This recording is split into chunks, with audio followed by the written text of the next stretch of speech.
C'est Assalé Tomoko, député à l'Assemblée nationale, qui l'a dit. Donc nous saluons, nous félicitons le président Alassane Ouattara qui protège la nationalité ivoirienne, qui a bradé notre nationalité. C'est M. Koudou Laurent Gbagbo, ce malien de pied gauche, ce mytho, ce menteur, c'est lui. Donc on va venir sur le sujet tout à l'heure. Alors la vidéo de Gbagbo que vous voyez circuler là, c'est une ancienne vidéo. C'est une ancienne vidéo. Écoutez bien, il dit que pour mettre son nom sur la liste électorale, ce n'est pas un problème. Après la convention, alors que la convention est déjà faite, où ils l'ont désigné candidat, ce qui veut dire que c'est une ancienne vidéo. Et donc, lui, pour mettre son nom sur la liste électorale, ce n'est pas un problème. Il suffit, c'est un acte administratif, il suffit que le président Ouattara appelle le président du Conseil constitutionnel et lui, son nom, on le met, ou le président de la CEI. Vous vous rappelez quand il avait demandé d'inscrire son nom sur la liste électorale et ça a été refusé à plusieurs reprises. Donc, il a produit cette vidéo. Alors, comme la CEI vient de publier la liste provisoire et qu'on n'a pas vu son nom, ils ont fait des tapages, ils ont gueulé partout qu'ils allaient sortir pour tout Nyarami. Et aujourd'hui, ils n'arrivent pas à lancer leur mot d'ordre. Donc, il faut lancer cette vidéo de Gbagbo, une ancienne vidéo, il faut la mettre à jour afin de tromper les gens. Gbagbo n'a pas les couilles. C'est pas un garçon. Il n'a pas cœur. Et il ne va pas lancer de mot d'ordre parce qu'il sait que personne ne va sortir. Personne ne va l'écouter. Et je vous ai déjà dit à plusieurs reprises qu'aucun mouvement insurrectionnel va faire partie à Alassane Ouattara. On dirait que je vous dis là, ça rentre ici, ça sort ici. Et je vais vous donner quelques signes rapidement. Les miliciens qui étaient prêts pour Gbagbo, qui étaient prêts à répondre au mot d'ordre de Laurent Gbagbo, soutenus par l'armée, ils sont tous en Europe. Ils ont tous fui. Je vais vous donner le nom de quelques-uns. Les jumeaux qui étaient à la Sikoji, qui brûlaient les gens là, eux, ils ont fui la Côte d'Ivoire. Zorito est mort à Makori, caché comme un lâche. Ceux qui brûlaient les gens à Sikoji là, ceux qui répondaient à vos mots d'ordre là, ils ont fui. Do pas comme, il est en France ici. Bon, qui va sortir maintenant pour aller mener vos combats dans la rue? C'est les soroïdes plaisantins là. Les farfelus qui sont ici sur la toile, ceux qui ont mangé près de 40 000 € de Henri Konan Bédié et puis ils ne sont pas sortis. C'est Souley de Paris, quelqu'un qui n'a même pas de parents en Côte d'Ivoire. Souley de Paris qui a bouffé l'argent des gens, lui et Ogosisi Baba Nicolo en 2020. Ils ont fait sortir les enfants dans la rue. On les a donné l'argent pour mobiliser, on a donné l'argent pour aller soutenir les enfants là. Ils ont tous bouffé. Vous pensez que les enfants là sont idiots? Et je vais trahir encore un autre secret. Les gens ont peur de parler de politique en Côte d'Ivoire. Quand les gens se lèvent au matin, tout ce qui est dans la tête de la jeunesse, c'est d'aller chercher les pains.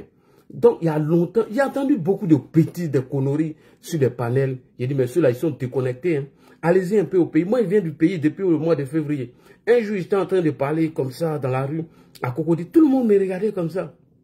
C'est là, il y a un monsieur qui me dit, Yo, toi, tu as le temps, hein? Nous, on n'a pas le temps de parler politique ici, hein? Nous, on est dans nos petits gouvernements, on cherche nos agents. Le président Alassane Ouattara est en train de faire ce qu'il peut faire pour la jeunesse. S'il y a quelque chose là, non. Nous, on ne va pas sortir pour quelqu'un. Hein. Il dit, toi, tu te fatigues. Ça se voit même que tu viens de la France. Il dit, il y a combien de temps que tu n'as pas mis les pieds en Côte d'Ivoire? Il dit, ça fait 4 ans. Il dit, voilà. Donc, les Ivoiriens, allez-y écouter les micro-trottoirs de Tony. Vous allez vous rendre compte que tous vos conneries vous disent sur la toile. Personne ne va sortir. Ça va vous étonner. Digba Poto, vous allez taper Gaïa Poto. Voilà, cette année 2025. En 2020, vous avez surpris les gens, vous avez menti aux gens. Pour mobiliser là, vous savez, ça coûte combien? Pour mobiliser les gens, pour les mettre dans la rue, est-ce que vous savez ça coûte combien? Qui va financer ça? C'est Bédié qui était prêt à financer. Soro n'a plus rien. Donc le plaisantin de Soro qui était en train de raconter sa misère, où il faut faire sortir des gens, et j'ai posté sa vidéo. Et Guillaume Soro a envoyé quelqu'un pour venir me menacer, parce qu'il veut atteindre à ma vie. Donc, allez-y dire à ce Guillaume Soro que moi là, je vais sensibiliser la jeunesse et il n'aura rien. Bref. Alors, je vais revenir rapidement sur un sujet. Tout à l'heure, j'ai écouté le panel de Sisi. Sisi, j'ai vu des gens de PDCI dire que le président Alassane Ouattara n'a jamais mis les pieds en Côte d'Ivoire lorsqu'il a quitté la Côte d'Ivoire à son jeune âge pour suivre son papa depuis Saint-Dou et que le président Ouattara n'a jamais mis les pieds jusqu'à ses 45 ou 48 ans. Et que s'il y avait une preuve vidéo de montrer du président Alassane Ouattara, parce que vous avez répondu que le président Ouattara faisait les va-et-vient entre la Côte d'Ivoire et les États-Unis, venait voir sa maman. Si, je te donne une preuve ici, que le président Ouattara, il est venu en 1982 établir sa carte d'identité au commissariat de Makori. Donc, tous les Tiamis qui disent ça là, si, je t'ai envoyé la vidéo, il faut les montrer. C'est comme ça, il veut comparer l'aventure de Tiam à celle du président. On écoute le président Alassane Ouattara ici, depuis 83. En 1982, alors, en 1982. Aucun intérêt à douter de ma nationalité. Ma carte d'identité m'avait été établie normalement au commissariat de Makori. Au commissariat de Makori depuis 82. On lui a donné sa carte d'identité. Donc si Alassane Ouattara ne venait pas au pays, comme de la manière où vous voulez comparer à celle de Tidjane Thiam qui a passé près de 23 ans, donc arrêtez de mentir. Ouattara venait au pays. Hein. Faut dire que vous ne l'avez jamais connu. Voilà. Donc depuis 82, il est venu établir sa carte d'identité au commissariat de Makori. Donc, c'est pas parce que toi, tu ne l'as pas vu. Cela veut dire que non, il ne venait pas au pays. Donc, prenez ça pour déconstruire les propos des Thiamis. En 1982, alors qu'on n'avait aucun intérêt à douter de ma nationalité. Tapotez, les gars, tapotez. Ma identité m'avait été établie normalement au commissariat de Makori, au vu des pièces exigées. J'avais égaré cette carte. J'ai tout naturellement fait établir une autre carte d'identité. Donc voilà, on me dit, vous avez une carte de 82 qui dit ceci, une carte de 90 qui dit cela. La pure machination. Merci beaucoup. Donc, Sissi, micro, voilà. Garde cette vidéo et je vais t'envoyer une deuxième vidéo encore. Ça, c'est après, Inch'Allah. Je mets quiconque au défi, que tu sois pro-Gbagbo, pro-Soro, de me produire une vidéo du président Ouattara où il dit dans sa bouche, c'est parce que je suis musulman qu'on refuse que je sois candidat. Ça n'existe pas.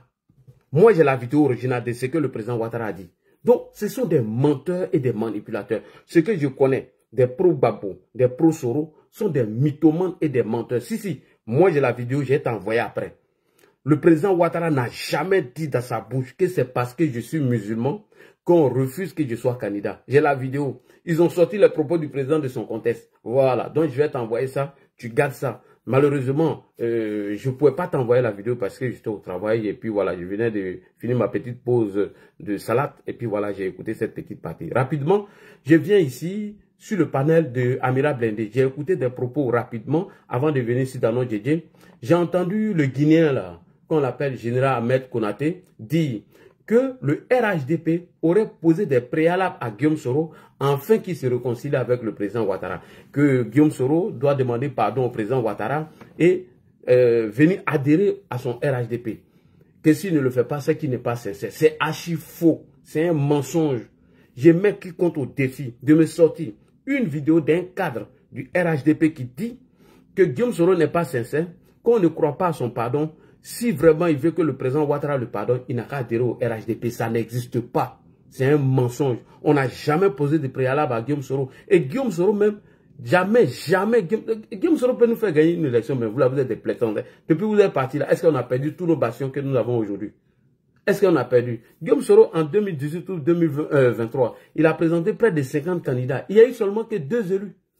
Il a tapé poteau partout.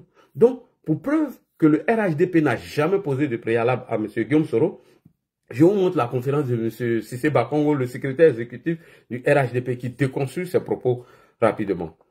Pourquoi devrions-nous faire du retour de quelqu'un dans notre parti ou de l'adhésion de quelqu'un dans notre parti la condition à telle ou telle chose? Merci. Non, il faut sortir de toutes ces pistes de polémique, il faut sortir de toutes ces rumeurs, parce que c'est ça aussi qui crée les conditions donc, de la division, de la méfiance, et ainsi de suite.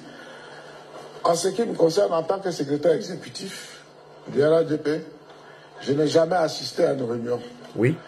Je n'ai jamais assisté à une conversation, participé à une conversation, pris part à une conversation au cours de laquelle la question de l'adhésion de Pierre ou de Paul, de l'ex-président de l'Assemblée nationale, Soro Guillaume, a été soulevée comme une condition à son retour dans le pays. En tout cas, moi, peut-être qu'une telle réunion, bien de tels échanges ont pu avoir lieu quelque part. Mais moi, je vous dis, moi, du poste, de la position où je suis, je ne sais pas. Merci beaucoup. Donc, on n'a jamais posé de préalable à Guillaume Soro ou son retour au RHDP ou son pardon au RHDP. Mais par contre, la ministre Belmonde, sur RFI, elle a dit ceci, je répète, si Charles Blé Goudé et Laurent Gbagbo sont rentrés en Côte d'Ivoire, qu'est-ce qui empêche Guillaume de rentrer? S'ils n'ont pas été arrêtés, qu'est-ce qui prouve qu'on va arrêter Guillaume?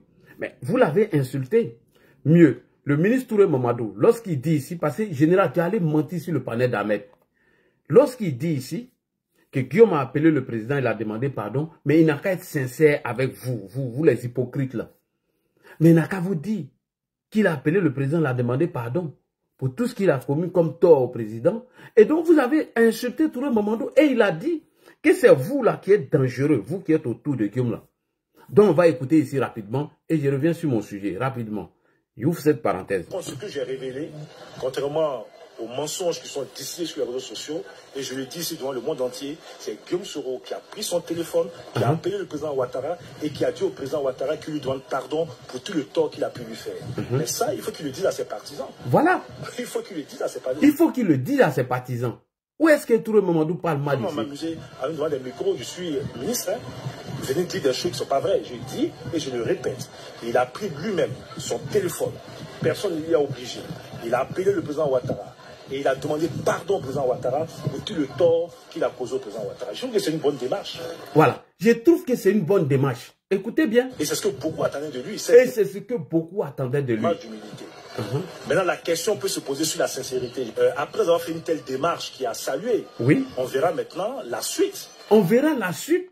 Et il salue d'abord le pas de Guillaume. À travers les pas qu'il va poser. À travers les pas qu'il va poser. Et surtout à travers les pas que ses collaborateurs. Et à travers les pas que ses collaborateurs vont poser. Parce que tu ne peux pas la nuit demander pardon à Alassane Ouattara et puis la journée tes collaborateurs continuent de demander à Alassane Ouattara. Merci beaucoup. Il y a un problème quelque part. Voilà. Qui vient quand vraiment c'est l'agenda de chacun. Et je le répète ici, là non, ils ont peur. Pourquoi les gens veulent qu'on ait peur? Comme si les gens veulent vraiment qu'on ait peur. Quand Gbagbo devait venir, on avait peur.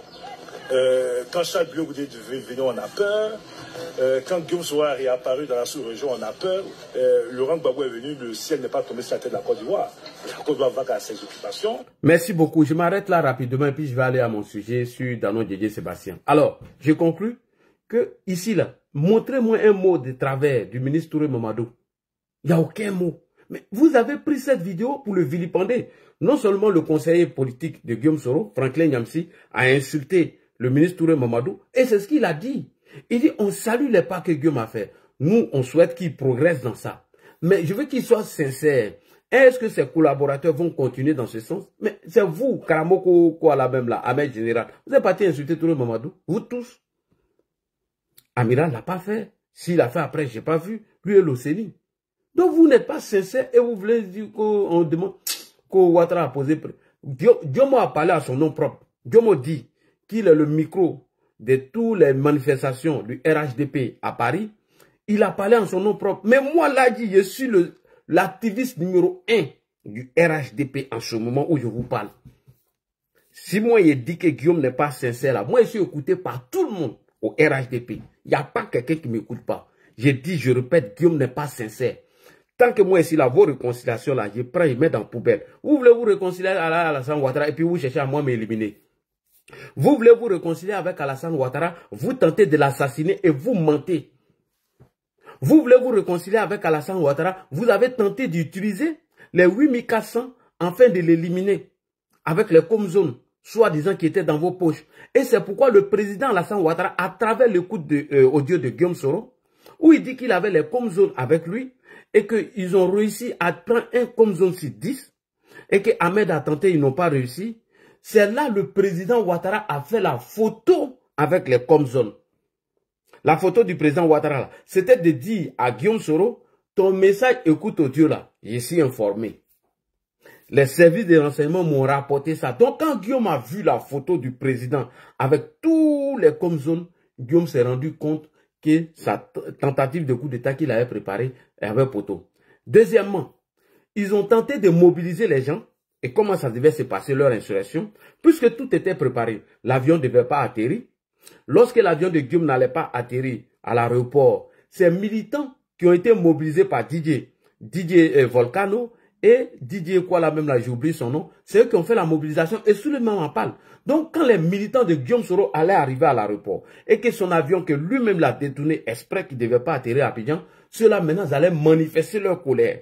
Et à travers la manifestation de leur colère, les comzones dont Guillaume dit qu'il était à eux rentraient en action. Et c'est ce qu'il dit, que si ça peut te transformer en une insurrection populaire, tant mieux. Donc toi tu cherches à assassiner Alassane Ouattara, c'est Alassane Ouattara qui a t'appelé pour te demander pardon. Toi, tu es allé dans l'AES, aller salir Ouattara, et c'est Ouattara qui va... Non, mais vous mettez le doigt dans l'œil. Hein. Moi, là, j'ai dit, vos réconciliations, là, je prends et mets dans la poubelle. Jamais de la vie, tant que je serai là. Jamais. Diomo a parlé pour lui. Je respecte Diomo. Mais moi, là, je suis écouté par tout le monde. Quand moi, il dit que je suis là, remarquez, c'est moi, il a dit que Diomo n'est pas sincère. Il a demandé au parti de sortir, de venir confirmer s'ils ont posé des préalables à Diomo Soro, afin de conditionner son retour au pays. C'est ce qu'on est sorti, non? Voilà. C'est pour vous dire, toute la base m'écoute. Et je dis, je répète, votre Guillaume n'est pas sincère. Voilà. Amiral, tu m'excuses, hein? Il n'y a rien, toi et moi, hein? Tant qu'il aura des extrémistes, des Guinéens, des étrangers derrière Guillaume en train de le blaguer, jamais de la vie on va accepter. Et deuxièmement, il a planifié ma mort à travers quelqu'un qu'on appelle Yabson Christian, qui doit fumer mes déplacements, tous mes mouvements à Paris, afin de moi m'agresser. Toi, Soro, toi, tu veux moi me tuer? Et tu vas aller te réconcilier à Alassane Ouattara. Tu cherches à tuer Alassane Ouattara et tu te poses en victime parce que ton coup a échoué. Et tu te poses en victime pour dire que Ouattara est ingrat. Il y a moins de trucs comme ça. Quelqu'un qui cherche à assassiner quelqu'un, il a échoué à son coup et son coup n'a pas marché. Les gars maintenant se posent en victime. Ils vont le salir dans l'AES. Ils vont le salir partout. Et ils se posent en victime. Ouattara, Guillaume Soro t'a fait quoi? Je vous ai déjà montré la vidéo. Voilà. Il n'aura pas de réconciliation entre les deux tant que Ladji est là. Voilà. Tant que vous, là, vous ne serez pas sincère dans votre démarche et tant que je serai là, pas de réconciliation. Niet. Vous allez voir ma puissance. Vous allez voir si je suis écouté par la base ou pas. Et je vous lance ce défi. Vous êtes avec Babono. Coup d'état que vous préparez. Et bref, pour terminer, comment Guillaume Soro qui dit qu'Alassane Ouattara veut le tuer, qu'Alassane Ouattara, parce qu'il a refusé d'adhérer au RHDP, et qu'Alassane Ouattara est en train de le pourrir la vie. Mais le Guillaume Soro qui dit ça, hein, il a envoyé une délégation pour aller où? Pour aller s'allier à Alassane Ouattara qui cherche à l'assassiner. Quelle incongruité, quel mensonge. Écoutez rapidement, on dit beaucoup. On a envoyé une délégation où? Au secrétariat exécutif du RHDP et on a trouvé porte close. Comment quelqu'un qui cherche à te tuer, comment quelqu'un qui t'envoie en exil, toi qui envoies une délégation pour aller t'adhérer à son parti politique? Comment Alassane Ouattara cherche à dire Guillaume Soro, il lui pourrit la vie. Et le Guillaume Soro, après les échanges téléphoniques, envoie une délégation pour aller s'allier à qui? Alassane Ouattara. Quelle incongruité, quel mensonge. Pensez que vous avez venu nous tromper? Diomo a dit pour lui, je m'en fous. C'est mon grand frère, moi je n'ai rien à voir dedans. Mais ici, là, toi, c'est moi qui décide. On dit là, c'est moi, je suis le patron ici de la communication. Je suis le chef du village, du RHDP Cro. C'est moi qui décide. Si moi je décide, je dis père, réconcilie-toi à lui, là, il a dit c'est fait. Si je dis père, ado, jamais, niet. C'est niet. Et puis je vous dis, c'est niet. Pourquoi vous cherchez à m'assassiner là? Venez me dire. Pourquoi Guillaume Soro a actionné des gens pour me filmer tous mes mouvements et déplacements? Venez répondre. Et allez répondre encore. Pourquoi vous avez manœuvré pour l'arrestation des 49 soldats au Mali? Pourquoi vous avez menti sur Alassane Ouattara qu'il aurait fait 3e mandat? Vous allez répondre à beaucoup de questions. Hein? Tant que ce ne serait pas fait là, restez là-bas, nous on reste ici. Et je vous dis, je répète, le président de la République de Côte d'Ivoire, Inch'Allah, s'appelle Alassane Ouattara. Il n'aura même pas de mouvement de rue. Je vous le dis tous les jours. Inch'Allah, il n'aura rien. Je dis, je répète, Alassane Ouattara ne partira pas du pouvoir par un coup d'État ni un soulèvement populaire. Et mieux, je vous donne encore une dernière information. Écrivez, le président Ouattara, après son deuxième mandat dans la 3e République, les Ivoiriens vont sortir encore pour le réclamer. Ils vont sortir en masse, mais ils vont le réclamer même en foule. Voilà, maintenant la suite de ça, je ne vous dis pas, je garde ça pour moi. Bref, alors ce soir maintenant, on va parler maintenant du PPACI. Je ferme toutes ces parenthèses rapidement parce que j'avais écouté ces inepties, ces idioties là sur le panel d'Amiral. Frère, je n'ai rien contre toi. Tu sais que c'est le mois de Ramadan. Moi, je pardonne à tous mes détracteurs. Tout ce que vous m'avez fait, moi, je pardonne. Partagez les gars, partagez rapidement s'il vous plaît. Je vois que vous êtes un peu avare dans les partages. Voilà. Donc, vos réconciliations là, ça ne se ferait pas. Tant que moi, même si Ado dit oui, qui veut se réconcilier à Soro, si moi je dis non là, il va changer d'avis. Je répète, même si Ado, il dit que d'abord, aujourd'hui, là dit, j'ai décidé de me réconcilier à Soro, il va m'appeler. Il va m'appeler, il va demander mon avis. Prado, c'est ton bon petit, l'homme qui t'a jamais trahi, l'homme qui a failli mourir pour ta cause en 2000. c'est lui qui est là. L'homme qui a failli mourir pour toi encore, Prado, en 2010, l'homme qui a payé billet pour dire, je vais mourir pour toi, c'est lui qui est là. Ladji Shérif, militant RDR, première heure, depuis Yopougon Ouassakara. On avait pour président Soumaoro Drissa. Aujourd'hui, militant activiste RHDP, l'homme qui n'a jamais vacillé, l'homme qui n'est jamais parti à gauche ni à droite, toujours calé ici. Et le sorotologue, l'homme qui arrive à déconstruire la stratégie politique de Guillaume Soro et de Laurent Gbagbo. Ce soir, alors, chers frères et sœurs, bonsoir. L'actualité politique ivoirienne du moment est focalisée par le non-inscription de M. Laurent Gbagbo, l'ex-président de la République de Côte d'Ivoire, sur la liste électorale. Comme c'est leur habitude, les cadres pro-Gbagbo, tels que Danon Djedje, les cadres pro-Gbagbo, ont commencé à menacer en disant qu'ils vont donner le mot d'ordre à leurs militants pour créer la chienlit. Ok. Et à ces effets, lors de la conférence de presse de M. Danon Djedje, qui a mis l'accent sur le fait que la liste électorale est truffée d'irrégularités. Ils ont commencé encore. Pourtant, j'ai déjà démontré comment ceux-là sont malhonnêtes. Comment ceux-là toujours c'est qui parlent d'irrégularités sur la liste électorale. On continue. Avec des personnes avec des personnes qui n'ont pas le droit d'y être sur la liste électorale. Ils ont commencé encore les mêmes pro-Gbagbo. En gros, M. Sébastien Danon Djedje veut dire que la liste électorale, que la CEI a inscrit des étrangers sur la liste électorale. Mais c'est grave, M. Danon Djedje. Danon Djedje est en train de nous dire que des étrangers ont été inscrits sur la liste électorale par la CEI. Ok. Le PPACI diffuse ces genres de désinformation pour discréditer la CEI. Quand Danon Djedje fait une conférence de presse et il dit que la liste électorale, elle est truffée d'irrégularités et que il y a des gens qui sont inscrits sur la liste électorale, des étrangers qui sont sur la liste électorale, ils font ça pour discréditer la CEI, afin de préparer leurs militants à descendre dans les rues, afin de mentir à leurs militants. Et voilà ce qu'il dit. Il dit, en gros, M. Sébastien Djedje veut dire que la CEI a inscrit des étrangers sur la liste électorale et le PPAC diffuse ces genres de désinformation pour discréditer la CEI et préparer la conscience de ses militants à prendre les rues. Et nous, on connaît la stratégie. Comme des mensonges non déconstruits deviennent vérité dans la conscience collective, je me dois de rétablir la vérité. Il faut que je rétablisse cette vérité. Aujourd'hui, vous serez surpris de voir certaines vidéos aujourd'hui, chers frères et sœurs. Franchement, vous serez étonnés. Alors, on va aller dans le développement. Partagez et tapotez. Partagez. Tapotez, les gars. Partagez, s'il vous plaît. Partagez, tapotez, likez. Parce qu'on va faire du lourd ce soir. On va déconstruire le PPACI en cette...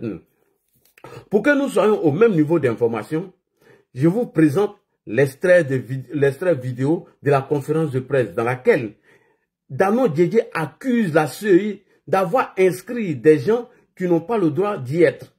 Ce qui veut dire que la CEI a inscrit des étrangers sur la liste électorale. Alors, M. Danon Djedje Sébastien, mon panel Facebook et TikTok et YouTube, tout le monde t'écoute. M. Danon Djedje Sébastien, YouTube et mon compte Facebook LC Communication BIS 2 et mon TikTok, tous ceux qui sont dessus vous écoutent. On va écouter Danon Djedje Sébastien et vous allez voir qui a plus donné de la nationalité aux étrangers, contrairement à Alassane Ouattara. Ce soir, vous allez voir ce que le PPACI, l'SFPI des malhonnêtes ont fait dans ce pays. Alors, on y va, on écoute M. Danon Djedje Sébastien avant de le déconstruire. C'est parti, on l'écoute. Il faut noter que la CEI a toujours refusé de procéder à l'audit de la liste électorale. Alors que la liste que nous connaissons déjà et celle que nous avons, nous sommes... Point. Monsieur Danon Djedje Sébastien, l'audit que vous demandez là, en ce moment, c'est l'heure des contentieux. Pourquoi vous, qui avez une copie de la liste électorale, pourquoi vous n'allez pas auditer cette liste électorale? Quand vous dites que la CEI refuse d'auditer la liste électorale, alors que la CEI vous a remis une copie de la liste électorale, c'est le moment de sortir le nom de ces étrangers qui sont inscrits sur la liste électorale. C'est le moment maintenant d'auditer vous-même avec vos experts que la liste électorale, elle est truffée d'irrégularité. que la liste électorale, il se trouve encore des étrangers qui sont inscrits dessus. Vous avez la clé, vous avez vos experts, c'est l'heure de contentieux, vous n'allez pas attendre que les contentieux se fassent et vous allez nous dire autre chose. Donc, arrêtez de tromper les gens, M. Danon Didier Sébastien. Au lieu d'appeler des experts pour auditer la liste électorale, mais vous avez déjà une liste qui est en votre possession sur une clé USB. Pourquoi n'allez-vous pas chercher des experts de ce genre pour auditer la liste électorale et publier devant les Ivoiriens et pour leur montrer que la liste électorale, il y a vraiment des étrangers qui sont inscrits dessus. Mais ils ne vont pas le faire. Ils vont faire des conférences de presse pour désinformer les gens, pour mentir aux gens, tromper enfin des gens, les mettre dans les rues et demain les oublier. Ok, on continue. On est en train de voir ces distinctions truffées de fraude, d'électeurs indûment inscrits. Voilà. Donc, si c'est truffé de fautes et des gens qui sont indûment inscrits, vous avez maintenant une clé USB où la liste électorale est dessus. C'est l'heure de contentieux que M. Sébastien Didier et le PPACI affichent la liste des gens qui ont été inscrits indûment dessus. C'est le moment. Allez-y, affichez. Sans quoi, taisez-vous. Dans notre Didier Sébastien. On continue. Notre sentinelle antifraude électorale, la SAFE, a bien fait la comptabilité. Et vous les connaissez. Elle est où la comptabilité de SAFE? Elle est où? Où est-ce qu'on peut consulter ça? Dans notre Didier Sébastien. Montrez-nous. Environ 3 millions d'électeurs qui sont des électeurs indûment inscrits. Dans notre Didier Sébastien, affichez les 3 millions d'électeurs qui sont indûment inscrits dessus. Affichez-nous maintenant, puisque vous avez une copie de la liste électorale, puisque c'est l'heure des contentieux. Affichez-nous ces noms-là. Sans quoi, vous êtes des menteurs et des manipulateurs. Merci beaucoup.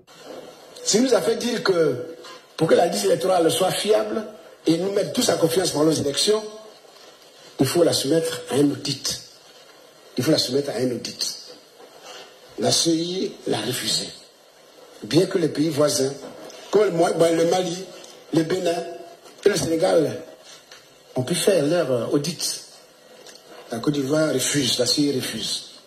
Il nous a demandé entre-temps, oui, si nous voulons faire l'audit, avec quel TDR nous allons leur proposer. Je vous dis, camarades, chers amis journalistes, pour au jour d'aujourd'hui, le PPACI est prêt.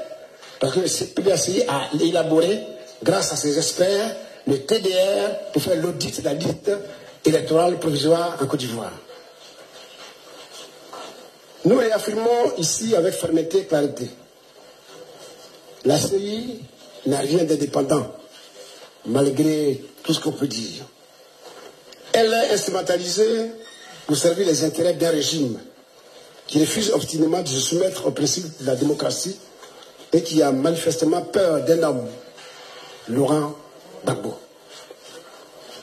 Cette liste électorale provisoire est une véritable honte pour la démocratie, et je pèse bien mes mots.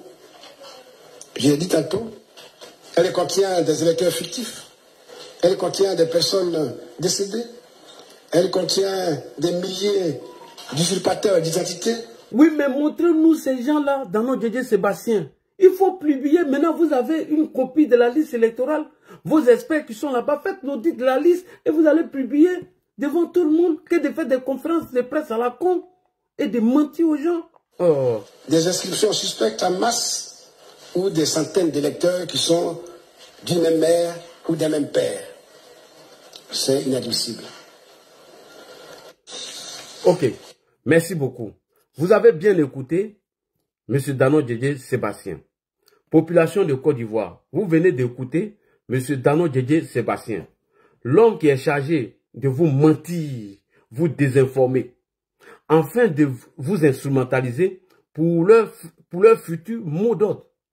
Vous venez d'écouter Danon Didier Sébastien, qui vient de vous mentir et qui est en train de vous désinformer, afin de vous instrumentaliser pour leur futur mot d'ordre qu'ils veulent lancer. Alors, mon direct de ce soir, c'est pour vous, afin d'éclairer vos lanternes. Et vous, et faire fuir leur mot d'ordre de Gbagbo et ses cadres, pour que vous n'écoutez pas leur mot d'ordre, leur mensonge qu'ils veulent lancer, parce qu'ils veulent vous instrumentaliser, ils sont en train de vous mentir. C'est de la désinformation. Je vais vous expliquer les vrais faits qui ont permis l'enrôlement en 2007 lorsque M. Gbagbo était au pouvoir. Je vais venir vous parler de l'enrôlement de 2007 lorsque Gbagbo était au pouvoir. En vue de la préparation de la liste électorale pour les élections de 2010, il a été organisé une audience foraine. Rappelez-vous que l'audience foraine a été organisée qui devait servir l'identification de la population ivoirienne, c'est-à-dire qui était un Ivoirien et ne l'était pas. L'audience foraine a été organisée pour ça, puisque beaucoup d'Ivoiriens n'avaient pas leur acte de naissance, certains en ont perdu avec la guerre, le pays qui a été coupé en deux. Donc, on avait décidé de faire l'audience foraine, afin de montrer qui était Ivoirien et qui ne l'était pas. Et pour cela, je vais vous présenter une fiche sur laquelle il est mentionné qu'issu est Ivoirien d'origine ou de naissance selon l'article 6 et 7 du code électoral, du code de la nationalité, pardon, du code de la nationalité. Toute personne remplissant les conditions suivantes, née de père ou née de père et de mère ivoiriens, née d'un père ivoirien et d'origine et d'une mère étrangère, troisième, né de père étranger d'une mère ivoirienne. Et voici le point plus important, le volet 4 que je vais trouver ici en rouge, que j'ai trouvé en rouge. Je vais tourner ça en rouge et je vais déjà, ma caméra, tout le monde va voir. Il est marqué encore sur la fiche. Né sur le sol ivoirien, des parents inconnus. Vous allez voir que des gens même, sur les actes de naissance, c'est marqué qu'ils sont nés des parents inconnus. Et ça, c'est pas la faute de la CEI. Voilà, on continue. Ce qui veut dire qu'une personne qui est née en Côte d'Ivoire, mais qui ne connaît ni son père, ni sa mère, est considérée comme un Ivoirien pour ne pas qu'il soit apatride, sans pays, sans nationalité. Et c'est pourquoi vous voyez qu'il y a certaines personnes, il y en a même qui, bien évidemment, ont abandonné certains enfants, il y en a qui n'ont pas reconnu des enfants. Il y a eu tous ces brouillards au cours de cette audience foraine. Mais qu'est-ce qui était décidé? Selon le code de la nationalité à son article 7 et 4. Vous allez voir ici cette affiche. C'était au temps de Laurent Gbagbo que je vais vous présenter tout à l'heure. L'affiche, pardon, ouvre-toi vite au... Excusez-moi les gars, pardonnez. Excusez-moi. Tu es là, tout cas, il est dans la caba. Dans la cadiona. Allez, télécharge-toi vite fait. Téléchargez. N'écoutez pas la roubladise des pro-Gbagbo. Je vais vous faire écouter le président Alassane Ouattara sur cette question. Que disait le code de la nationalité avant? Merci beaucoup, monsieur le président. Parce qu'on va planter le décor comme ça avant d'aller les pourchasser, ceux-là. Avant de montrer leur vrai visage aux Ivoiriens. On écoute le président Alassane Ouattara. Deuxièmement, le code de la nationalité reposait sur le droit du sol jusqu'en 72. Donc toutes les personnes nées en Côte d'Ivoire jusqu'en 72, comme aux États-Unis, sont de nationalité ivoirienne. Voilà. Répète Deuxièmement, le code de la nationalité reposait sur le droit du sol. Reposait sur le droit du sol. Jusqu'en 72. Jusqu'en 72. Donc toutes les personnes nées en Côte d'Ivoire jusqu'en 72, comme aux États-Unis, sont de nationalité ivoirienne. Voilà. Merci beaucoup. Jusqu'en 72, étaient automatiquement des Ivoiriens. On continue. Population de Côte d'Ivoire, sous le gouvernement de M. Laurent Gbagbo, toute personne reconnue comme Ivoirien ont pu s'inscrire sur la liste électorale. En 2007, là, lorsqu'on a commencé le recensement sur la liste électorale, toute personne reconnue comme Ivoirien ont pu s'inscrire sur la liste électorale qui devait servir pour les élections présidentielles de 2010. Tous ceux qui étaient reconnus comme Ivoiriens sur le régime de Laurent Gbagbo, ils ont été inscrits sur la liste électorale, ça n'a même pas fait de bruit. Mieux encore, sous la gouvernance de M. Laurent Gbagbo, que plusieurs ressortissants des pays de l'Afrique de l'Ouest, c'est sous le régime de Laurent Gbagbo que plusieurs personnes ou plusieurs ressortissants des pays de la sous-région, l'Afrique de l'Ouest, ont été naturalisés. C'est Gbagbo qui a naturalisé plein de gens de l'AES là.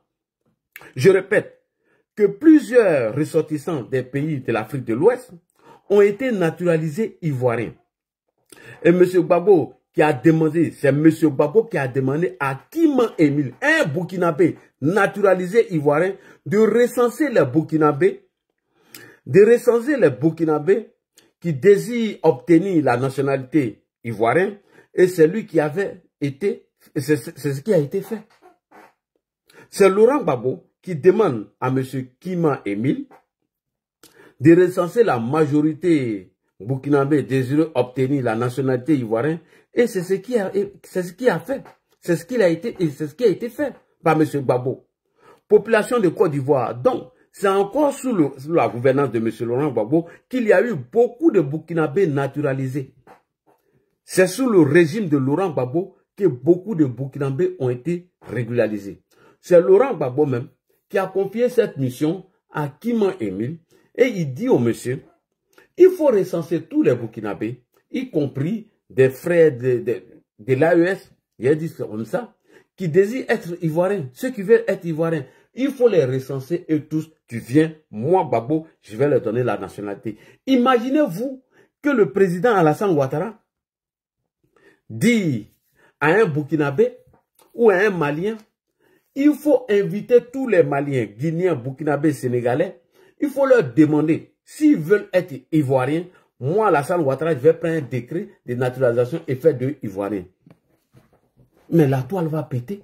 On ne va plus respirer. On ne va même plus respirer.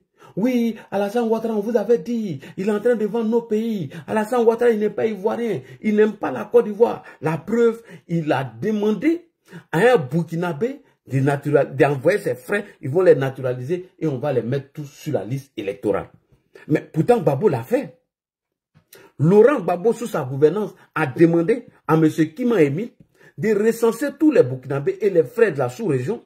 Enfin, s'ils veulent être ivoiriens, ils n'ont qu'à venir tous. Lui, Gbagbo, il va leur donner la nationalité ivoirienne. Donc, si vous retrouvez des noms des frères de la sous-région sur la liste électorale, c'est dû à Laurent Gbagbo. C'est Gbagbo qui l'a fait. Non, c'est pas de la faute d'Alassane Ouattara. Hein. C'est depuis Gbagbo, depuis 2007. Parce que Gbagbo voulait tricher les élections en 2010, afin de gagner. Pourquoi il avait demandé à Kima Émile de le faire? Parce que Gbagbo comptait sur le vote de ces étrangers-là. En les naturalisant, tous ceux-là allaient voter pour lui, afin qu'il fait un coup KO au président Alassane Ouattara. Mais cela a échoué. Donc Gbagbo et Dano Djedje Sébastien, ces tribalistes, ces xénophobes, qu'ils arrêtent d'emmerder les gens. Si aujourd'hui, il y a le nom de certains étrangers sur la liste électorale, cela est la faute du gouvernement FPI à l'époque. Alors, nous allons écouter maintenant M. Kima Émile. Venez, on va l'écouter. Tout le monde, venez écouter M. Kima Émile, un Burkinabé naturalisé sous le régime de M. Laurent Gbagbo. Je répète, M. Kima Émile, Burkinabé d'origine burkinabé, ivoirien d'origine burkinabé, que Laurent Gbagbo a utilisé pour naturaliser beaucoup de Burkinabés.